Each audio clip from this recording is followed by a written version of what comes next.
Kalau ada pertanyaan, apakah saya disuruh jadi orang kaya dalam Islam? Jawabannya iya. Bagaimana? Kata kuncinya sederhana.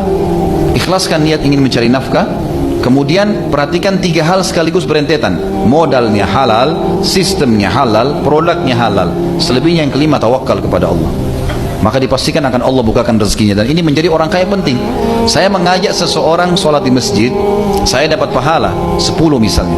Orang yang saya ajak sholat bersama saya, dia juga dapat 10. Tapi karena saya ngajak dia, maka saya akan dapat pahala 10 lagi seperti dia, tanpa dikurangi pahala dia, karena saya ngajak. Baik, imam yang sholat jadi imam, dia akan panen pahala makmumnya. Muadzin akan panen pahala semuanya. Tapi ada orang yang panen pahala karena hartanya, yang membangun masjid itu. Kalau kita nggak punya harta, nggak bangun masjid, dari mana kita bisa dapat pahala? Bayangin kalau 1000 orang, 3000 orang yang sholat, 5000 orang yang sholat, kita hanya berinfak. Dan ingat teman-teman, berinfak ke masjid ini walaupun bukan kita bangun semua, kembali kepada hadis Nabi SAW yang sahih berbunyi, siapa yang membangun rumah Allah di muka bumi sebesar cakaran kaki burung, atau dalam riwayat lain dikatakan seperti sarang burung, kita sumbang 1000 rupiah, 5000 rupiah, semampu kita, gitu kan? Maka akan dibangunkan baginya istana di surga. Artinya kita punya andil di pahala itu. Ini penting sekali untuk dilakukan. Maka perlu menjadi orang yang mampu, teman-teman. Kita tahu jihad dalam Islam selalu dimulai ayatnya dengan bi amwalikum wa anfusikum. Selalu harta dan jiwa, harta dan jiwa. Jadi memang harta penting, gitu kan? Jadi kita boleh mencari nafkah, boleh mencari harta yang banyak, teman-teman sekalian, dan tidak ada batas dalam Islam. Yang penting halal, gitu kan? Sampai Abdurrahman ibn Auf, ya, pada saat mau meninggal, pada saat beliau meninggal, mau dibangun, mau dibagi hartanya, radhiyallahu anhu, itu sampai emasnya bertumpuk di gudang, sudah banyak diinfakkan, tapi masih banyak tertumpuk, mau dibagi ahli waris, sampai di kampak, yang ngampak itu tangannya memar karena banyaknya emas yang ditinggalkan. Islam dibolehkan itu, tidak ada masalah. Bahkan Nabi SAW mengatakan, engkau meninggalkan ahli warismu dalam keadaan mereka tidak minta-minta, punya kekayaan yang ditinggalkan, jauh lebih mulia daripada mereka mengemis pada orang lain. Terus begitu. Dan kita disuruh bekerja, teman-teman sekalian, jangan malas.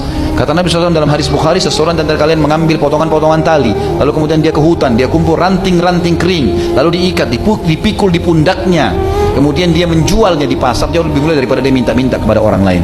Kita disuruh berusaha, bekerja, terus ikhtiar, gitu kan? Dan ini dibolehkan.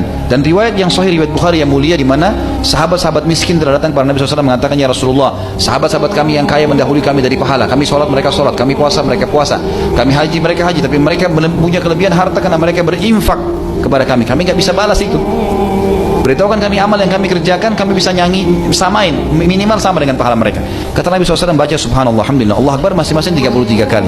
Dan ini boleh dibaca setelah sholat atau di luar sholat. Karena Nabi SAW pernah juga perintahkan Ali dan Fatimah radhiyallahu anhuma untuk baca pada saat mereka capek, karena tidak ada pembantu di rumah, mereka letih, mereka baca untuk menghilangkan capeknya. Maka sahabat-sahabat miskin amalkan itu. Rupanya dari mulut ke mulut sahabat kaya dengar, gitu kan? Sahabat kaya juga amalin. Yang miskin berdatang lagi, ya Rasulullah, ini hadis sahih riwayat Bukhari, ya. Maka kata sahabat yang miskin, ya Rasulullah, sahabat-sahabat kami yang kaya dengar hadis Anda, ya.